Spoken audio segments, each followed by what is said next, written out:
localhost php my admin.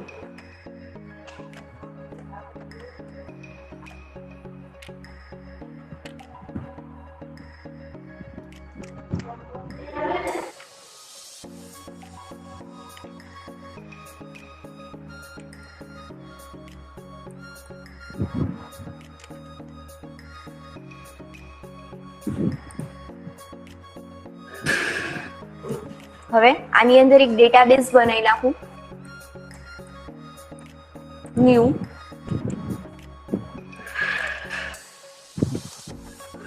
Demo નામનો, create. બરોબર, આની અંદર એક ટેબલ બનાવી નાખું છું જેનું નામ આપી દઉં ટેસ્ટ. 3 કોલમ એડ કરીએ, go. Number, name and then city. અહીંયા આપીએ આપણે વેરકેર, અહીંયા પણ આપીએ આપણે વેરકેર.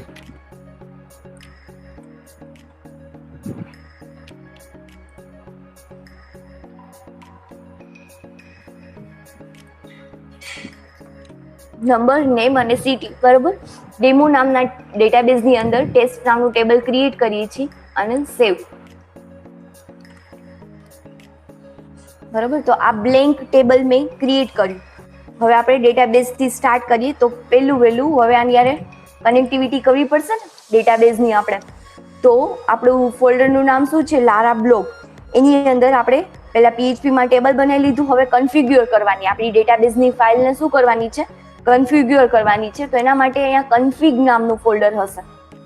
કન્ફિગ નામનું ફોલ્ડર દેખાય છે? હા, આવ્યું. જો અહીંયા બૂટસ્ટ્રેપની નીચે કન્ફિગ નામનું ફોલ્ડર, એની અંદર database.php ફાઇલ છે. આની અંદર આપણે શું કરવાના રહેશે? કન્ફિગ્યુરેશન કરવાના હોય છે. કેના?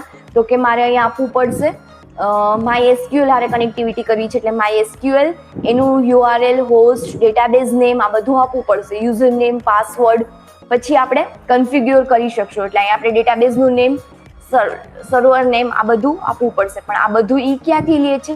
env ફાઇલમાંથી. જો અહીંયા env કીવર્ડ સ્પેસિફાય કરેલો છે એટલે ઈ કન્ફિગ ફોલ્ડરમાં database.php ફાઇલમાંથી લે છે. પણ database.php ફાઇલ છે ઈ ડેટાબેઝ નેમ ક્યાંથી લે છે? env ફાઇલમાંથી. તો આપણે ચેન્જીસ કઈ જગ્યાએ કરશું? env ફાઇલની અંદર. તો આપણે env ફાઇલની અંદર વયા જાય. env ફાઇલ,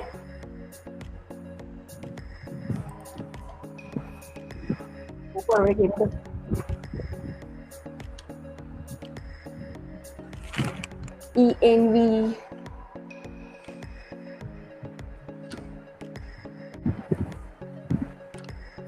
અરે જો ઘણાને છે ને લારાવેલનું વર્ઝન અલગ અલગ હોય તો env ફાઇલ ન હોય તો શું કરવાનું? આ env એક્ઝામ્પલ છે ને એની કોપી કરી નાખવાની, કેમ કે આ બંને ફાઇલ કેવી હોય? સેમ જ હોય. હવે આની અંદર આપણે ચેન્જીસ કરવાના છે. તો જો અહીંયા આપ્યું જ છે ડેટાબેઝ કનેક્શન MySQL હારે. અહીંયા હોસ્ટમાં કંઈ ચેન્જ નહીં કરવાનું, એમ જ રહેવા દેવાનું. લોકલ હોસ્ટ, અહીંયા ખાલી ડેટાબેઝનું નેમ ચેન્જ કરવાનું. તો ડેટાબેઝનું નેમ શું છે? મારું ડેમો. બરાબર, યુઝર નેમ રૂટ છે, પાસવર્ડ કંઈ નથી. એટલે ખાલી ચેન્જમાં શું કર્યું આપણે? ડેટાબેઝનું નેમ જ ચેન્જ કર્યું, બાકી બધું એઝ ઇટ ઇઝ. આની અંદર બીજું કંઈ પણ આપણે ચેન્જીસ નથી કર્યું કનેક્ટિવિટી માટે. તો હવે આપણે કનેક્ટિવિટી કરી શકીએ. તો એના માટે હું એક છે ને કંટ્રોલર લઈ લઉં છું. કંટ્રોલર ક્રિએટ કરી લઉં ડેટાબેઝ માટે. PHP આર્ટિશન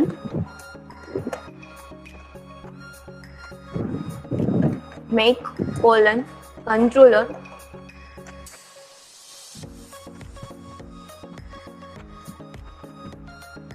demo example.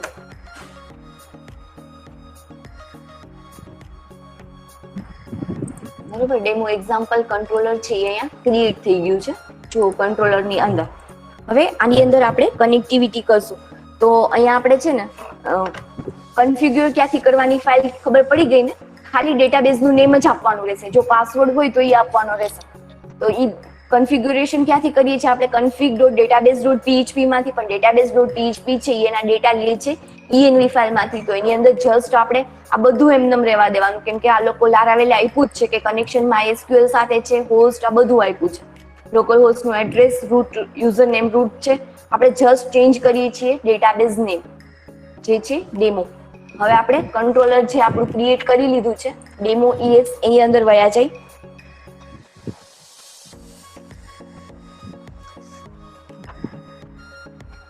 તો આની અંદર છે ને પહેલા આપણે રેકોર્ડ એમને નાખીને જોઈએ મેન્યુઅલી, પછી ઇન્સર્ટ કરાવશું. બરોબર, પહેલા ડેટાબેઝ હારે કન્ફિગ્યુર સરખું થયું છે કે નહીં જોવા માટે. તો આની અંદર ટેસ્ટ નામના ડેટાબેઝની અંદર આપણે વેલ્યુ ઇન્સર્ટ કરાવીએ.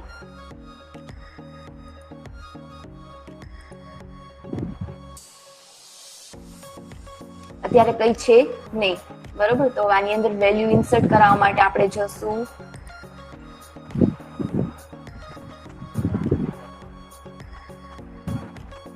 ઇન્સર્ટ ઉપર જ જશું અને અહીંયા હું ડાયરેક્ટ વેલ્યુ આપી દઉં છું 1.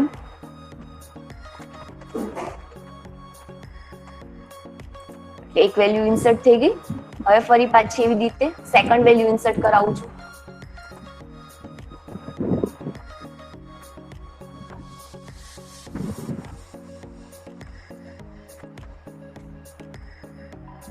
બરોબર, આપણી પાસે ટુ ડેટા છે જ હવે આની અંદર. હવે આ ડેટાને રિટ્રાય કઈ રીતે કરવા? Using query builder. બરોબર, તો એના માટે આપણે શું કરશું? તો અહીંયા એક ફંક્શન બનાવી લેશું, પબ્લિક ફંક્શન ગેટ ડેટા નામનું ફંક્શન બનાવું છું કે જે ડેટા આપણને ગેટ કરીને આપે. આની અંદર $users ઇઝ ઇક્વલ ટુ, હવે ક્વેરી બિલ્ડર માટે આપણે એક નેમ સ્પેસ ઇન્ક્લુડ કરવાની છે. પહેલા હું તમને એ કહી દઉં તો ઈ નેમ સ્પેસ નું નામ છે યુઝ એલ્યુમિનેટ યુઝ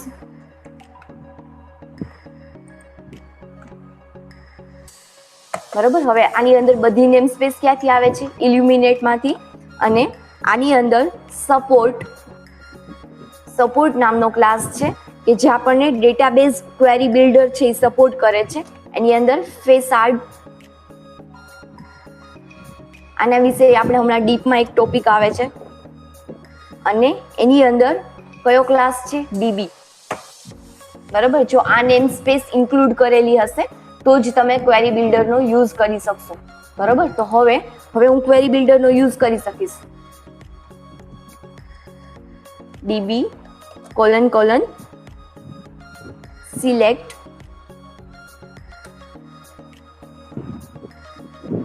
ડેટાને સિલેક્ટ કરવા છે એટલા જોઈએ જ છે. હવે આની અંદર શું લખવાનું આપણે? ક્વેરી સિલેક્ટ સ્ટાર ફ્રોમ, ટેબલનું નેમ શું હતું? ટેસ્ટ.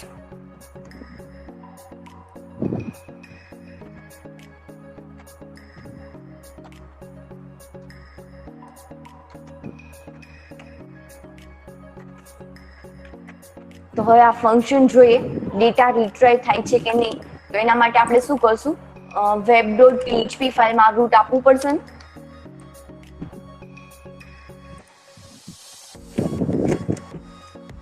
web.php ફાઇલમાં અહીંયા હું રૂટ આપી દઉં છું.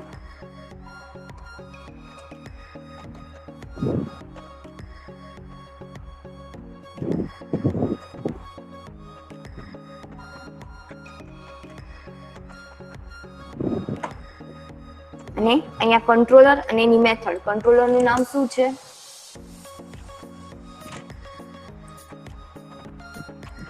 ઓકે, કંટ્રોલરનું નામ છે ડેમો EX અને એની અંદર ગેટ ડેટા.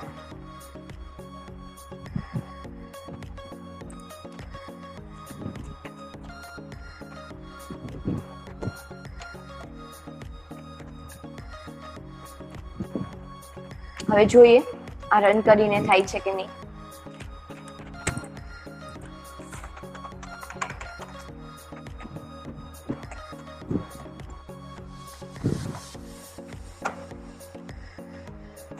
જો ડેટા દેખાય છે તમને બધાને? આ નંબર 1 રેકોર્ડ, બરોબર. અને એવી રીતે સેકન્ડ રેકોર્ડ છે ફરી પાછા આ જ ક્લાસના ઈ આવડા જ. એટલે આનાથી શું થશે? ડેટા રિટ્રાઈવ થશે. બરોબર. આ કસ્ટમ યુઆરએલ છે ટેસ્ટ ડી, એની અંદર શું કરાવી છે, આ કંટ્રોલર ડેમો એક્સ અને એની મેથડ ગેટ ડેટા. તો ડેમો એક્સ ની અંદર આપણે ક્વેરી બિલ્ડરનો યુઝ કરવા માટે આપણે ફર્સ્ટ શું કરવાનું, તો કે નેમસ્પેસ ઇન્ક્લુડ કરવાની યુઝિંગ ઇલ્યુમિનેટ સપોર્ટ ફેસાર્ડ્સ ડીબી. પછી આપણે ક્વેરી બિલ્ડરનો યુઝ કરી શકીએ. બરોબર. ક્વેરી બિલ્ડર આપણે એક ટોપિક આવે છે જેનું પ્રેક્ટિકલ અત્યારે જોઈ લીધું, પછી આપણે જસ્ટ થિયરી જ જોવાની રહેશે. તો એની અંદર શું કરીએ છીએ, ડીબી કોલન મારે ડેટાને રિટ્રાઈવ કરાવવા છે, ડેટા ફેચ કરાવવા છે. તો ડેટા ફેચ કરાવવા માટે આપણે શું કરશું, સિલેક્ટ ફંક્શનનો યુઝ કરશું. આ ડીબી સ્કોપ રિઝોલ્યુશન, એની અંદર ઘણા બધા ફંક્શન છે. ઇન્સર્ટ કરાવવા માટેનું ફંક્શન છે, ડેટા રિટ્રાઈવ માટેનું ફંક્શન છે. તો અત્યારે દેખાય છે ને બધાને? Yes or no? યસ દેખાય. ઓકે. ડીબી અને સિલેક્ટ, આનાથી આપણે ડેટા ફેચ કરાવશું. બરોબર. આની અંદર ક્વેરી લખી નાખવાની, સિલેક્ટ સ્ટાર ફ્રોમ ટેસ્ટ, અને પછી પ્રિન્ટ કરાવ્યું. પણ હવે આ તો એસોસિએટિવ એરેમાં પ્રિન્ટ થયું. તમારે છે આના જેસન ડેટા જોતા હોય તો જેસન ડેટા માટે શું કીધું છે, આ પહેલા પણ આપણે અગાઉ વાત થઈ રીતે અહીંયા જસ્ટ લખી નાખવાનું રિટર્ન. એટલે શું થશે, જે ડેટા રિટ્રાય થશે એ કેમાં થશે, જેસન એરેમાં થશે. જુઓ, આ જેસન ફોર્મેટની અંદર ડેટા રિટ્રાય થયા, number colon name equal to city. બરોબર. અને પેલું એસોસિએટિવ એરેની અંદર. તો ક્વેરી બિલ્ડર શું છે, ડેટા એક્સેસ થાય છે વિધાઉટ ઇલોક્યુએન્ટ અને મોડેલ વગર આપણે ડેટાને એક્સેસ કરી શકીએ. આગળની જે કનેક્ટિવિટી કરાવીશ એની અંદર આપણે મોડેલ ને એવું બધું ક્રિએટ કરશું. બરોબર. તો હવે આપણે વેર ક્લોઝ નો યુઝ કરવો હોય આની અંદર, તો કઈ રીતે કરીએ વેર ક્લોઝ નો યુઝ ઈ જોઈએ.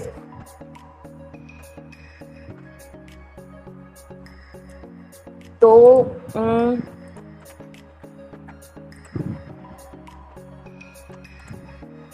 આમાં ચેન્જીસ કરાવું છું. તમારે લખવી હોય ને ક્વેરી તો લખતા જજો. બરોબર. હું આની અંદર ચેન્જીસ કરાવી દઉં છું, ચાલશે ને?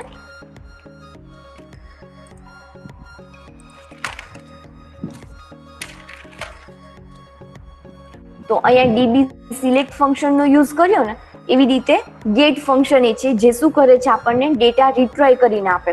સિલેક્ટ ફંક્શન થી પણ રિટ્રાય થાય છે અને ગેટ ફંક્શન થી પણ રિટ્રાય થાય છે. તો કઈ રીતે ઈ જોઈએ. તો એના માટે આપણે પહેલા ડીબી અને ટેબલનું નામ આપવું પડશે. અહીંયા પહેલાની અંદર શું કર્યું હતું, ટેબલનું નામ નહોતા આપતા, પણ આપણે આની અંદર જે ક્રૂડ ઓપરેશન કરીએ છીએ એની અંદર ટેબલનું નેમ આપવું પડશે. તો અહીંયા ડીબી અને ટેબલ, આની અંદર હું શું કરીશ, ટેબલનું નામ આપીશ. ટેબલનું નામ શું છે મારું, ટેસ્ટ. બરોબર. હવે આ ટેબલની અંદર શું કરવું છે મારે, તો કે ડેટા જોઈએ છે. તો આની અંદર શું કરી નાખશું, એરો અને ગેટ. ગેટ ફંક્શન થી આપણને આ ટેબલના ડેટા છે એ રિટ્રાય કરીને આપે. પેલું સિલેક્ટ થી પણ આપ્યા અને આની અંદર થી પણ આપશે. એક minute. Return users DB colon table test arrow gate.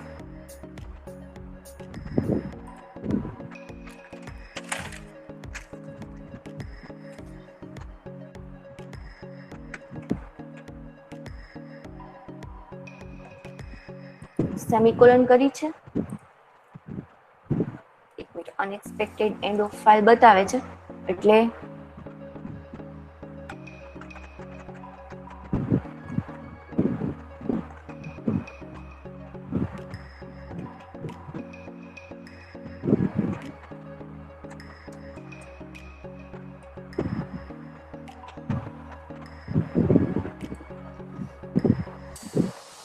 ટેબલનું નામ ટેસ્ટ જ છે ને?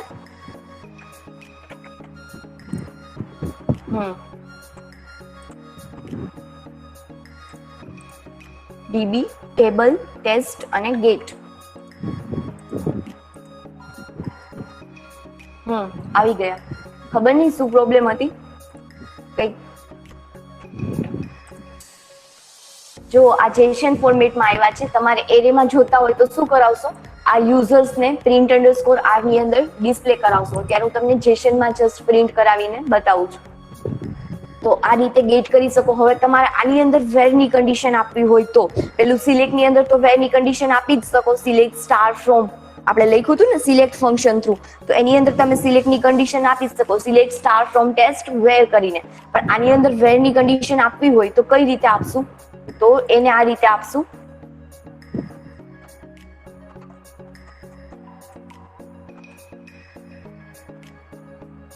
આ ગેટ ફંક્શન, અહીંયા હું લખું છું વેર કન્ડિશન. મારે વેર નેમ કયું જોઈએ છે? નેમ ઇક્વલ ટુ કયા કયા નામ છે આની અંદર? બે જ નામ રાખ્યા છે ને આપણે અત્યારે. નેમ ઇક્વલ ટુ આરતી જેનું નામ હોય એ મારે રેકોર્ડ જ જોઈએ છે, બીજો કોઈ રેકોર્ડ નથી જોતો. તો એના માટે અચ્છા અહીંયા સ્પેસ રહી ગઈ છે. નહીં,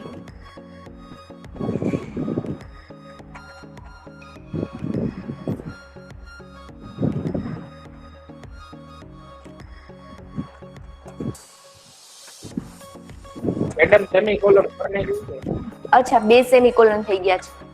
ઓકે,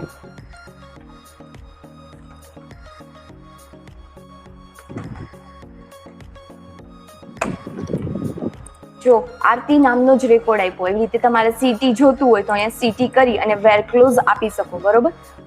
સિલેક્ટની જો ડીબી સ્કોપ રિઝોલ્યુશન સિલેક્ટ આપો છો, અહીંયા હું ક્વેરી લખતી જાઉં છું, એટલે તમારે છે ને ડાયરેક્ટ ફોટો પાડવો હોય કે કંઈ પણ કરવું હોય તો કામ લાગે. બરોબર. તો પેલી ક્વેરી કઈ આપણે લખી? ડીબી સ્કોપ રિઝોલ્યુશન અને સિલેક્ટ ફંક્શન થ્રુ. અહીંયા just select star from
hello, હા, હવે સિલેક્ટ સ્ટાર ફ્રોમ અહીંયા ટેબલનું નામ. બરોબર. તો આ રીતે પણ આપણે ડેટા ગેટ કરી શકીએ. અને અહીંયા તમારે જો વેર ક્લોઝ આપવું હોય તો તમે અહીંયા વેર ક્લોઝ આપી શકો. પછી સેકન્ડ વે કયો છે ડેટા ફેચ કરવાનો? તો કે હું ડાયરેક્ટ અહીંયા ગેટની કન્ડિશન આપી દઉં. બરોબર. આ રીતે હું અહીંયા ડાયરેક્ટ ગેટ આપી દઉં છું, તો આ રીતે પણ ડેટા ફેચ થશે. જો અહીંયા વેર ક્લોઝ ન આપું તો, અને બાકી અહીંયા વેર ક્લોઝ આપવું પડે, બાકી અહીંયા આપવું પડે. આની અંદર કોઈને કઈ ડાઉટ છે? યસ ઓર નો? આ બંને ક્વેરી ની અંદર ઓકે, એક સિલેક્ટ ફંક્શન થી કરાવી છે, એટલે તમે આની અંદર ડાયરેક્ટ વેર ક્લોઝ આપી શકો એક ટેબલ થી. બરોબર, કે જેની અંદર ટેબલ ફંક્શન થી ટેબલ નું નેમ આપવાનું રહેશે અને ગેટ ફંક્શન થી ડેટા ગેટ થશે. વેર ક્લોઝ માટે ફરી પાછું વેર.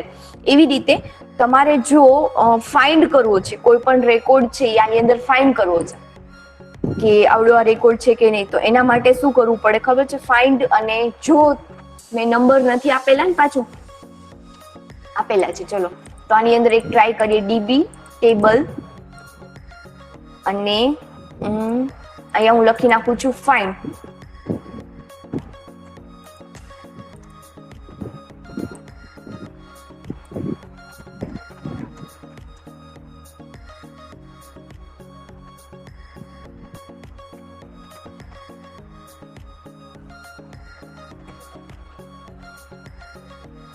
હવે આને આપણે રન કરીને જોઈએ.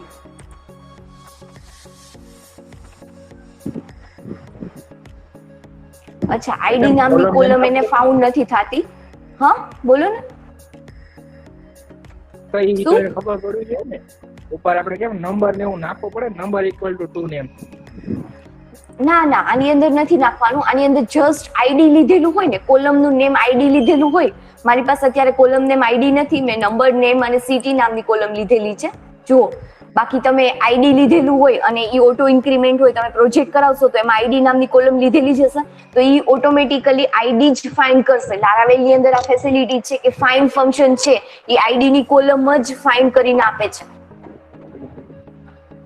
બરોબર, અહીંયા 2 નામનું રેકોર્ડ લેશો ને તો 2 નામની કોલમ ફાઇન્ડ કરીને આપશે. 3 નામની એટલે જો તમારે આઈડી ફાઇન્ડ કરવું છે તો ઈ આનાથી થશે. ફાઇન્ડ ફંક્શન છે ને એ આઈડી જ ફાઇન્ડ કરે છે, એને આઈડી નામની કોઈ કોલમ નથી મળતી, એટલે એરર પણ કંઈક એવું જ કહે છે. જુઓ તમે વાંચી, અનનોન કોલમ આઈડી, કોલમ એને આઈડી નામની મળતી જ નથી આની અંદર. હા મેડમ, નંબર છે એટલે નહીં મળે ને, ત્યાં નંબર લખેલ છે. નંબર લખેલ છે એટલે ન મળે ને, ઈ જ કહું છું. બરોબર, એના માટે આપણે શું લેવું પડશે? આઈડી નામની કોલમ લેવી પડશે. એટલે ઈ નથી ને, એટલે આવડું આ નહીં થાય. પણ જો તમારા પ્રોજેક્ટમાં હશે આઈડી નામની કોલમ તો તમે આનો યુઝ કરી શકશો. રેડી?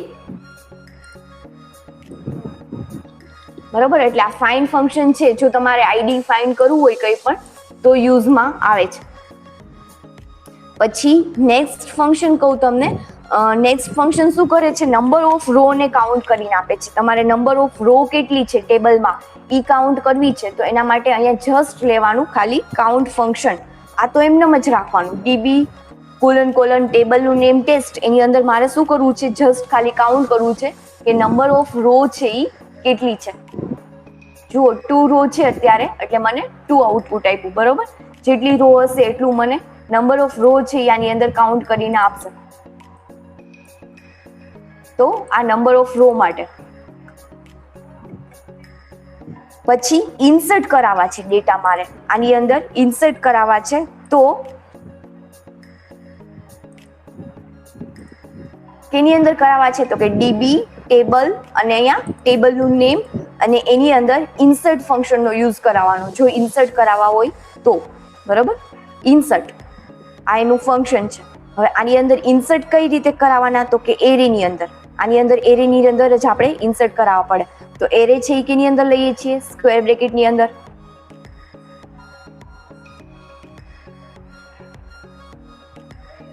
બરોબર, અને આની અંદર હું લખી નાખું છું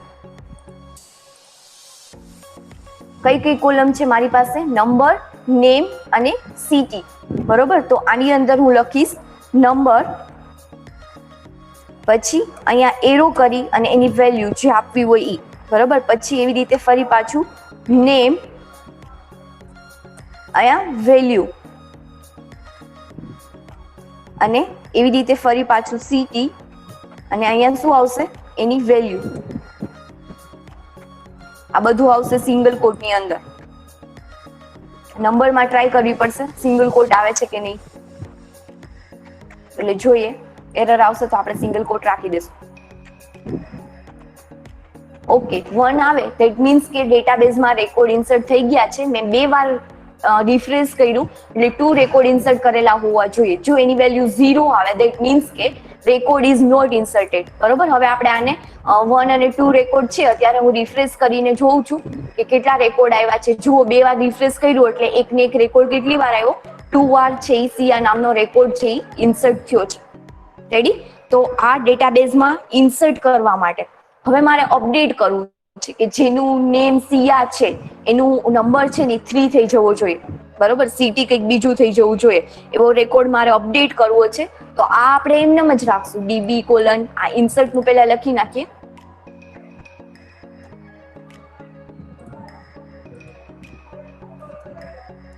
બરોબર, હવે આપણે અપડેટ કરશું. તો અહીંયા શું લેશું આપણે? અપડેટ. અને અપડેટની અંદર ફરી પાછું સ્ક્વેર બ્રેકેટની અંદર જે અપડેટ કરાવવું છે એ કોલમ અને રોનું નામ. પણ એ પહેલા આપણે એને કહેશું કે કઈ જગ્યાએ અપડેટ કરાવવું છે. તો એના માટે આપણે કયો ક્લોઝ છે? વેર ફંક્શન લઈ લેશું કે જેનું નેમ છે એ શું છે? શિયા છે. એ નેમ જ અપડેટ થવું જોઈએ. તો એની અંદર અહીંયા હું લખી નાખું છું નંબર ઇક્વલ ટુ, એનો નંબર કેવો થઈ જવો જોઈએ? 4 થઈ જવો જોઈએ. તો નંબર ઇક્વલ ટુ 4, ન્યુમેરિક એમનેમ ચાલ્યું હતું ને, અને એનું city is equal to Junagadh.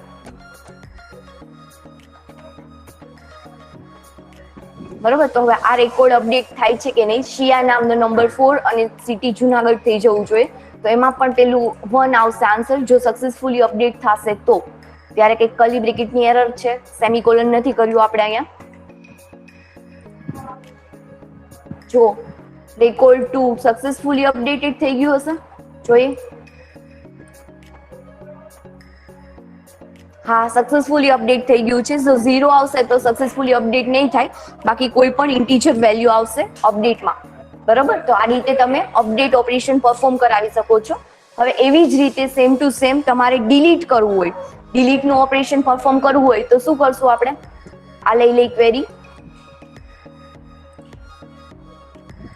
આ ઇન્સર્ટ માટે, આ શેના માટે છે? અપડેટ માટે. અને જો મારે ડિલીટનું ઓપરેશન પરફોર્મ કરાવવું છે તો વેર ક્લોઝ તો આવશે જ, બાકી શું થશે? ટેબલના બધા રેકોર્ડ ડિલીટ થઈ જશે.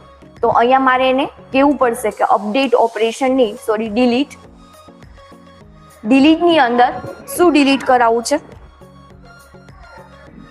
બસ ખાલી ડિલીટ જ, કે જેનું નેમ સિયા છે એ રેકોર્ડ શું થઈ જવો જોઈએ? ડિલીટ થઈ જવો જોઈએ. તો અહીંયા આપણી ક્વેરી ઓવર થઈ જશે. અહીંયા તમે નંબર, નેમ કે સિટી ગમે તે આપી શકો. હવે સક્સેસફુલી રન, એટલે જો ઇન્ટીજર વેલ્યુ આવી, 0 નથી આવી, ધેટ મીન્સ કે આ રેકોર્ડ ડિલીટ થઈ ગયેલો હોવો જોઈએ. જો રેકોર્ડ ડિલીટેડ, બરોબર, સિયા નામનો રેકોર્ડ શું થઈ ગયો? ડિલીટ થઈ ગયો. તો આ છે આપણું ડિલીટ ઓપરેશન.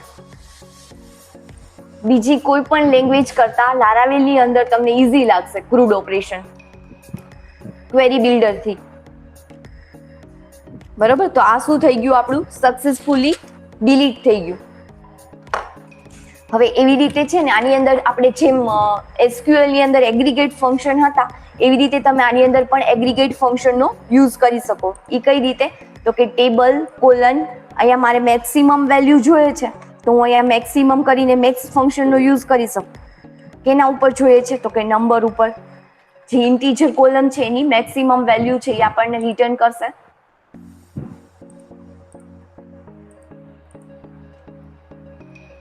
મેક્સિમમ વેલ્યુ 2 જ છે આઈડી ની. બરોબર, હવે મિનિમમ જોતી હોય તો અહીંયા શું લખવાનું? મીન. એવરેજ જોતી હોય તો એવરેજ, સોરી. બરોબર, આ મિનિમમ 1 છે. એવી રીતે તમારે બીજા એગ્રીગેટ ફંક્શન કયા છે? સમ કરવો છે મારાનો તો સમ.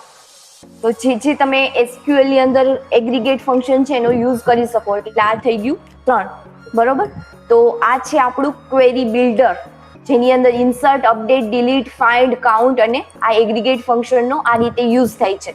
લારાવેલની અંદર કન્ફિગ્યુરેશન કરવા માટે કોઈ લાંબી પ્રોસેસ નથી કરવાની, બંને રીતે કન્ફિગ્યુરેશન સેમ જ થાય છે. કન્ફિગ નામના ફોલ્ડરમાં database.php ફાઇલમાં પણ ઈ આપણને એવું કહે છે કે તમે બધા ઈ ફાઇલ ક્યાંથી લે છે? ડેટા env ફાઇલમાંથી લે છે. તો env ફાઇલમાં જસ્ટ ગીવ ડેટાબેઝ નેમ અને પછી ડાયરેક્ટ ટેબલ નેમ કરી અને તમે આ ક્વેરી, ખાલી એક ક્વેરી થ્રુ ડેટાબેઝની અંદર આ ઓપરેશન પરફોર્મ કરાવી શકો છો. રેડી? આની અંદર કોઈને કઈ ડાઉટ છે? No doubt. Yes or no? No doubt. Okay, હવે છે ને હું બધું એકારે કરાવીશ તો કંટાળો આવશે, બાકી મારે જોઈન કરાવી દેવું હતું આજ, જોઈન ક્વેરી બિલ્ડર થ્રુ. પણ એના માટે મારે 2 ટેબલ જોશે. બરોબર, તો આપણે અત્યારે અહીં સુધી રાખીએ. નેક્સ્ટ લેક્ચરમાં વેલિડેશન ને આગળની વસ્તુ જોશું. અને એક જ મિનિટ, આ ચિરાગ અત્યારે એડમિટ થયો.